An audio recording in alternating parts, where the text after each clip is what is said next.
everybody.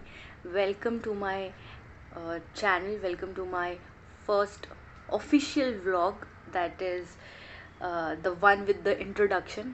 So अगर जिन लोगों को पता है मैंने ऐसा नाम क्यों रखा है, प्लीज़ कमेंट डाउन बिलो, क्योंकि मुझे पता है कि बहुत सारे फैंस होंगे उस टीवी सीरीज़ के। तो अगर आपको समझ में आ गया है तो कमेंट कर दीजिए। ये वाला जो व्लॉग होने वाला है, not vlog, this is kind of my introduction vlog. मेरे चैनल का इंट्रोडक्शन होगा इसमें। तो हम शुरू करते हैं। पहले कि मैंने व्लॉग का नाम व्हाट यार क्यों रखा, मुझे भी नहीं पता मैंने अपने चैनल का नाम व्हाट यार क्यों रखा है। बट जब मैंने सर्च करा, मैंने जब सोचा कि मुझे चैनल का नाम क्या रखना चाहिए, तो मुझे व्हाट यार आया मेरे दिमाग में। और जब मैंने सर्च करा यूट्यूब पे, तो किसी का नाम व्हाट यार था नहीं। तो इसी तरीके से इस बेबी का नाम व्हाट यार पड़ गया। Secondly my name is Priyal Nimish Pandya. Priyal का मतलब ये होता है कि जिसको सब बहुत ज़्यादा प्यार करते हैं, विच आई एम वेरी श्योर कि ऐसा ही है। आने वाले दिनों में आपको भी पता चल जाएगा कि मैं कैसी हूँ, मेरा नेचर कैसा है, और आप भी ज़रूर मुझे बहुत प्यार करने लगेंगे। Secondly, I am born and brought up in Mumbai, Maharashtra. So I love Maharashtrian food. I love Maharashtra, but most importantly, I love my India. So यहाँ पे मैं पली बड़ी हूँ। मैंने अपनी इंजीनियरिंग जो है मुंबई यूनिवर्सिटी से करी है, वो भी इलेक्ट्रॉनिक्स इंजीनियरिंग में। उसके बाद मुझे एक अच्छी जॉब मिल गई। तो क्या हुआ ना कि job was nice, well paid job थी काफ़ी। तो जब जॉब कर रही थी मैं, तो मुझे उस जॉब में एक जॉब सेटिस्फैक्शन जो होना चाहिए वो नहीं मिल रहा था। एंड एक होता है ना कि 9 to 5 के जॉब में यही दिक्कत होती है कि you are confined to your cubicle, you can not do anything more than that. The max that you can contribute is to that company, that's it. And I knew my potential that I can do much much much much much better in my life for this society and for my self. So then वो कहीं ना कहीं ऐसे ये वाली thought जो है वो क्रीप इन कर गई थी। एंड इसी वजह से फिर मेरे कुछ इश्यूज़ हो गए, मेरे कुछ पर्सनल रीजंस थे, उसके वजह से भी मैंने छोड़ दिया इस जॉब को। एंड बाय दैट टाइम मैंने डिसाइड किया कि मैं गवर्नमेंट जॉब्स के लिए अप्लाई करूँगी, गवर्नमेंट एग्ज़ाम्स दूँगी। तो मैंने कभी यूपीएससी के बारे में नहीं सोचा था, बिकॉज़ मैं हमेशा से एक बहुत ही ज़्यादा एवरेज स्टूडेंट रही हूँ। हाँ, कभी फेल वेल नहीं होती थी मैं, बट मैं बहुत ज़्यादा एवरेज स्टूडेंट रही हूँ। मेरे जो एक्स्ट्रा करिकुलर एक्टिविटीज़ थे, दे वर लाइक, बट जो मेरी पढ़ाई थी, तो ये इन शॉर्ट आपको पता चल गया। तो इसी वजह से मैंने यूपीएससी के बारे में सोचा नहीं था, क्योंकि यूपीएससी के बारे में वही होता है ना, ओ माय गॉड, ऐसे बड़े बड़े लोग देते हैं जो आईआईटी, जिन्होंने आईआईटी करा हुआ है, जो बहुत अच्छा पढ़ते हैं, जो लोग पढ़ाई लिखाई में बहुत अच्छे कंसिस्टेंट होते हैं, that is. But then I realise कि अगर ऐसा ही होता तो यूपीएससी कोई ऐसे मतलब मार्क्स क्राइटेरिया रखते कि मतलब 60% एंड अबव होना चाहिए आपकी ग्रेजुएशन में, ऐसा तो कुछ है नहीं। तो फिर मैंने डिसाइड किया कि चलो यूपीएससी करते हैं। But why social service, that is because when I was in my engineering college, I was associated with NSS for like 2 years। पहले साल में मैं वॉलेंटियर थी और दूसरे साल में I was head, that is I was council. So ये दोनों साल में जो मेरा सोसाइटी के साथ जो मेरा इंटरेक्शन था, वो बहुत ज़्यादा पर्सनल, बहुत ज़्यादा डीप हो गया, जिससे मुझे पता चला कि जो सेटिस्फैक्शन ये चीज़ करने में मुझे मिलती है ना, वो शायद वो मुझे 9 to 5 जॉब में कभी नहीं मिलेगी। तो that is why I decided to go for government job. बाल ऐसे अच्छे नहीं लग रहे वैसे, but it is too hot. Noise का बहुत ज़्यादा इशू था, तो मैंने सब कुछ बंद रखा है सो दैट आपको सिर्फ मेरी आवाज़ आए, सिर्फ मेरी। हाँ। तो मुझे बहुत ज़्यादा गर्मी हो रही है, बट ठीक है, इतना झेल लेंगे। तो फिर मैंने सोचा कि चलो यूपी, अब इतना ओशन में अगर ऐसे कूदे हैं तो फिर ऐसे डीप ही जाते हैं, एकदम ही रिस्क ले लेते हैं। तो रिस्क लिया मैंने, 1-1.5 साल मैंने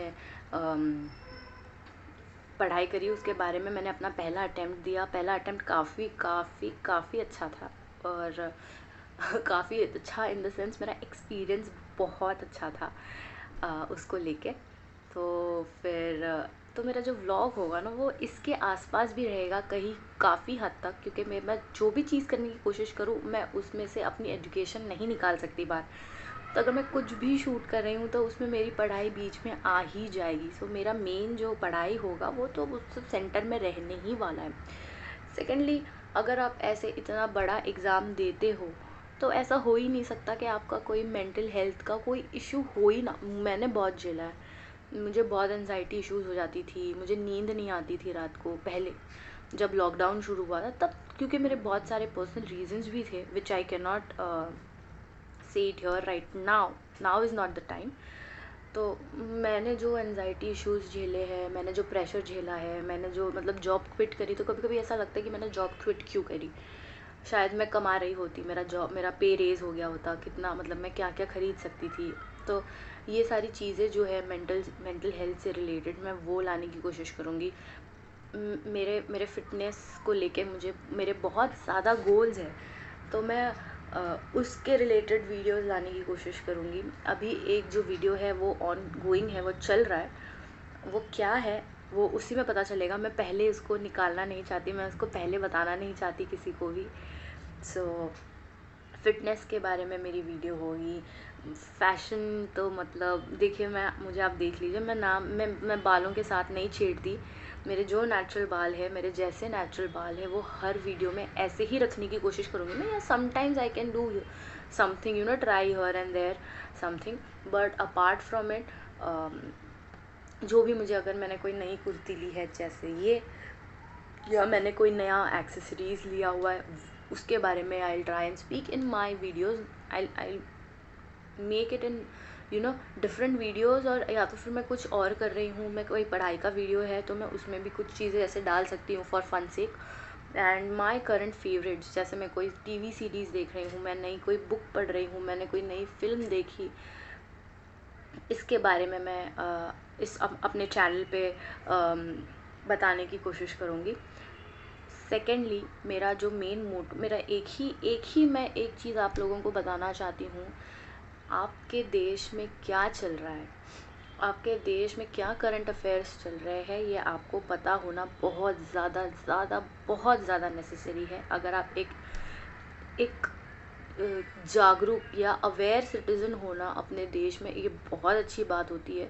आप ऐसे अलूफ़ नहीं रह सकते कि मतलब मुझे क्या करना है, मेरे को नहीं पता, मैं नहीं देखने वाला, मुझे कोई फ़र्क नहीं पड़ता इस चीज़ से, मुझे बस इंडिया के बाहर जाना है। बट स्टिल आपको आपके कंट्री के बारे में पता होना बहुत ज़्यादा ज़रूरी हो जाता है। आपकी कंट्री के क्या रिलेशंस चल रहे हैं अपने नेबर्स के साथ या किसी और कंट्री के साथ। G20 के समिट में क्या हो रहा है, किस में क्या हो रहा है, सार्क क्यों नहीं चल रहा, why it is failing since long time, why India is not being able to take leadership as far as SAARC is concern. So ये सारी चीज़ें आपको पता होनी चाहिए, बहुत ज़रूरी है। Even if you go somewhere out, you are representing India as a whole, so you should always know about your country, so that आप ऐसा नहीं हो सकता कोई देख के बोल दे कि अरे बाप रे ये तो इंडिया से है, इंडियंस ऐसे होते क्या, because they will generalize on what they see. तो आप प्लीज़ आपके कंट्री में क्या चल रहा है उसके बारे में आप पता करिए, थोड़ा अवेयर रहिए। मैं भी अपने साइड से कोशिश करूँगी कि जैसे कोई न्यूज़ है या कोई ऐसा टॉपिक है जो मुझे आपको बताना चाहिए कि आप भैया रीड कर लो, थोड़ा सा एक रीड दे दो, द हिंदू में फ़लाना पेज पे फ़लाना आर्टिकल आया है, प्लीज़ पढ़ लीजिए। या एडिटोरियल मैं सजेस्ट करूँगी अगर मुझे कोई अच्छी लगी एडिटोरियल तो, या मैं वीडियो निकालने की कोशिश करूँगी कोई ऐसी पर्टिकुलर टॉपिक है जो आप सबको पता होनी चाहिए। तो ये सारी चीज़ें मेरे वीडियो में होगी। मैंने अपना इंट्रोडक्शन वीडियो बहुत ज़्यादा शॉर्ट रखा है, मुझे बहुत लंबा नहीं खींचना है। और मैं एक और चीज़ कहना चाहती हूँ कि इन केस टचवुड अगर मेरा चैनल ग्रो भी करता है तो मैं ये पूरी 100% कोशिश करूँगी कि कभी भी अगर मुझे कुछ चीज़ें प्रमोट करनी है, मैं ये अभी बोल रही हूँ, आप मतलब अभी मैं डिक्लेयर करना चाहती हूँ कि I will always try to use that product, और I would do a thorough research on that product, use on me, my family, and then I'll give you my honest review. So ऐसा ना हो कि कल उठ के जैसे हम बोल देते हैं कि ये लोग पान मसाले के ऐड कर रहे हैं लेकिन खुद तो खाते नहीं होंगे, तो why are they promoting just because they are earning so much. सो मेरा जो चैनल होगा उसमें थोड़ा ऑथेंटिक चीज़ें ऑब्वियसली मुझे भी कमाना है, तो मैं वो हमेशा एक लाइन खींच के रखूँगी कि इसके आगे नहीं, मैं झूठ नहीं बोल सकती। तो मेरा जो वीडियो होगा वो इसी के अराउंड होगा। आई होप आपको मेरा कंटेंट पसंद आएगा फ्यूचर में। And this is it. बहुत ज़्यादा खुश रखिए, नेगेटिविटी मत फैलाइए। आप इस बात से खुश रहिए कि आपको खाने मिल रहा है, आपको सोने मिल रहा है, आपके सर के ऊपर छत है, आपके पास पेरेंट्स हैं आपके। बहुत लोगों ने कोविड में अपने पेरेंट्स खो दिए हैं, बहुतों ने फ्रेंड्स खो दिए हैं, बहुतों ने पार्टनर खो दिए हैं, बहुतों ने बच्चे खो दिए। So please always try and ensure that you do not spread hate and negativity. आप खुश रहिए, लोगों को खुश करिए। बस जब भी मौका मिले उस मोमेंट को जी लीजिए, क्योंकि जो भी चीज़ फॉर एवर नहीं है, that is temporary. For example time, it will go away and you would regret it afterwards. So please खुश रहिए, लोगों को खुश करिए, बहुत ज़्यादा प्यार बांटिए। इसी के साथ I meet you in my next vlog. Stay tune, please do like, share and subscribe. Thank you.